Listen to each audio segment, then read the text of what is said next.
Here are the top 7 things that you can't afford to miss when you're in Georgetown, Penang, Malaysia. Let's get started. Penang Island is one of the most famous islands in Malaysia, filled with natural beauty, greenery, and beaches just about everywhere. Today we're going to explore this island together, and I'll tell you about the best things you can do there. Before we start our video, do give us a like and leave us an encouraging word in the comments. And if you haven't yet subscribed to the channel, go ahead and do it right away. Let's begin. The first thing you guys should do when you come to Penang's Georgetown is to scout out any place that rents motorcycles. For instance, you can find motorcycles here, motorcycles there, just like this guy over here who has loads of motorcycles. You could rent your motorcycle by the hour, by the day, or in any other flexible ways. But this is honestly one of those things which will truly help you explore the city in its entirety. Check it out, guys. You can see the sign over there. You can rent from this really friendly guy. In fact, I've rented from him before, and honestly, he was really pleasant to deal with. He was quick to rent his motorcycle, which was in great condition, so you can definitely consider renting from him. He has lots of motorcycles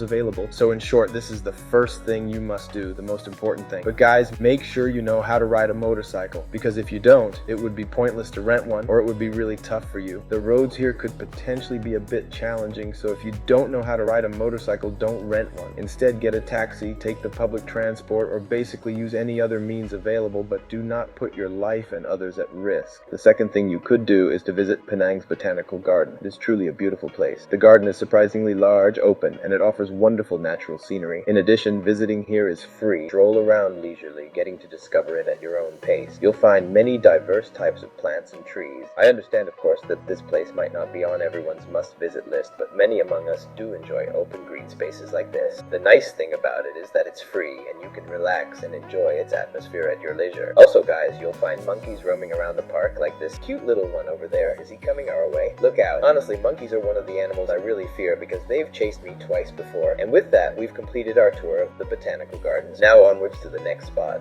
the Temple of Keklok.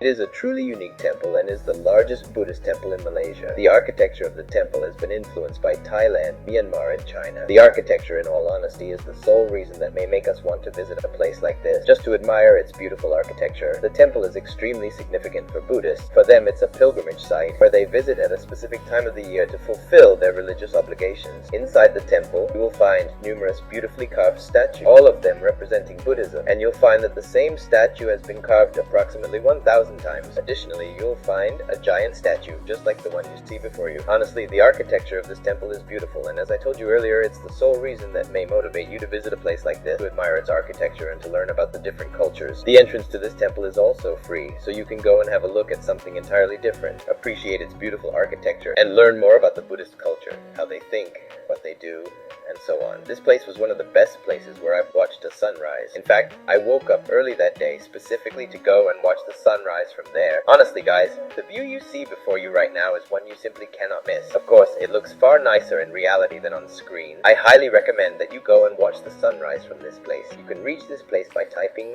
JETTY into Google Maps. It will lead you to the exact location. It's like a small tongue of land extending into the sea about 100 meters or so. You can sit at the end of the jetty and watch the beautiful sunrise from there. And it's not strictly limited to sunrise, you can also enjoy the sunset from the same place, but I'd say definitely go and watch the sunrise. Monkey Beach, located in the Penang National Park, is one of the most beautiful places I've ever visited in Malaysia. Honestly, getting to this beach isn't easy at all, as the climbing trek to get there takes about an hour, hour and a half, so the journey can be slightly challenging. The nice and truly unique thing I found on this beach is the calm and extreme seclusion. Not a lot of people visit this place, and that's something I found really surprising because it's such a nice and peaceful beach with services available.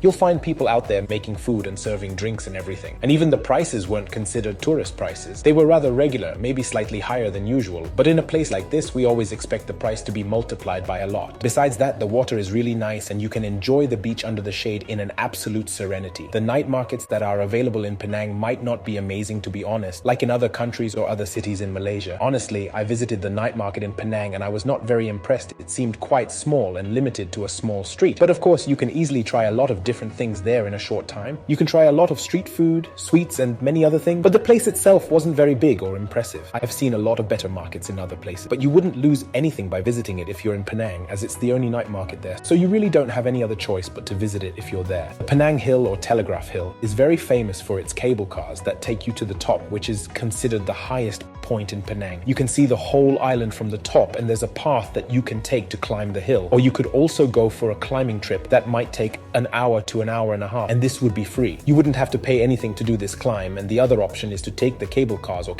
which are available there, and they cost 15 ringgit for a one-way trip. So if you book a one-way trip and go down by climbing, you would pay 15 ringgit, but if you book a round trip, it would cost 30 ringgits. There are cafes above and many places where you can sit and enjoy the sunset. And after the sunset, you can come back down using the cable cars. This is another great place and definitely worth visiting if you're in Penang. The bonus tip for this video, folks, is the street art in Penang. Georgetown in Penang Island is very famous for its graffiti art, so much that all the paintings on the street are actually displayed on Google Maps. So you simply need to type street art when you're in Georgetown, Penang, and it will show you all the locations of the graffiti art. You can walk around to each spot, take pictures, and enjoy this street art. That's it, folks. This was the video about the 7 main things to do in Penang Island, specifically in Georgetown. Don't forget to support us with nice likes and let us know what you think about the city in the comments, and share this video with your friends who are going with you to Malaysia. I'll see you in another video around Asia very soon. Till then, bye bye.